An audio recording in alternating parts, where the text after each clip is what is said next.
Sigurado ka ba? Ako nang bahala mag-deliver nito. Ay, basta huwag ka madedelay ha, kasi ayoko magalit sa akin mga suki ko. Mas natatakot akong ikaw yung magalit, sis, eh. Huwag kang mag-alala, akong bahala mag-deliver. I got you.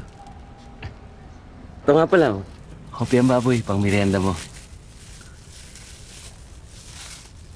Salamat, Jello.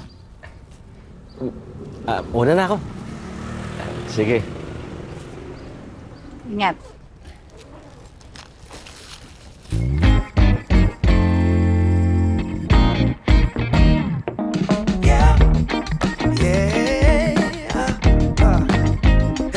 Jello, sa Mandaluyong ka muna mag-deliver kasi meron silang lakad. Tapos diretso ka na sa Santa Mesa. Yes, boss. Okay. Ay, teka sandali.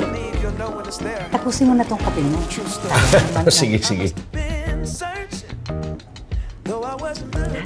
Okay. Sige. Una na ako. Okay. Teka sandali, Jello. Ang merienda mo. Baka magutom ka. Ang sweet mo naman. Mabait naman siya, Dada. Mukhang responsable. Wala na rin siyang asawa. Pero hindi sila nagkaanak.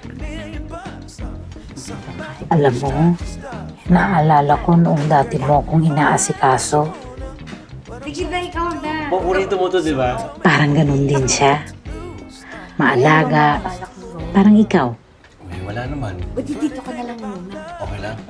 Alam mo, naiisip ko, sa edad kong to, dapat pa ba? Sarap ito kape mo. Pero naisip ko, buhay pa naman ako, di ba? Kung bibigyan ako ng Diyos ng 20 taon o 30 taon, mas gusto ko maging masaya, di ba, Dada? Pero alam mo, hindi kita kakalimutan, ha? Hindi ka mawawala sa loob ko. Nandito ka lang. Pero siyempre, gusto ko rin mabuhay na matagal. At masaya.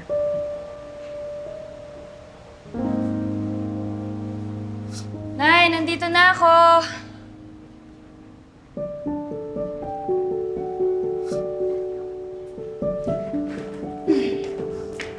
Anak! Nay. Miss mo ko, no? Palagi, anak. Palagi. Nay, yung tubig mo, 450. Yung kuryente mo, 2.5. Tapos yung internet mo naman, 2K lang. Nay. Nay! Uy, anak, Kanina pa kita kinakausap, Nay. Ano ba? Tsaka may lakad ka ba? Naka-lipstick ka. Masama ba? For a change lang naman, anak. O, tsaka yung hikaw mo. Kala ko wala na yan, ah. Parang ngayon ko lang nakitang suot mo yan. Baka naman magalit si Dada mo. Sabihin niya, kinulong ko na lang to sa tokador. Alam mo bang, first wedding anniversary gift niya to sa akin. Ses? Uy, Jello, halika. Anak, si Jello. Finally, na-meet din kita. Palaging kinukwento sa akin ni Ses. Ses?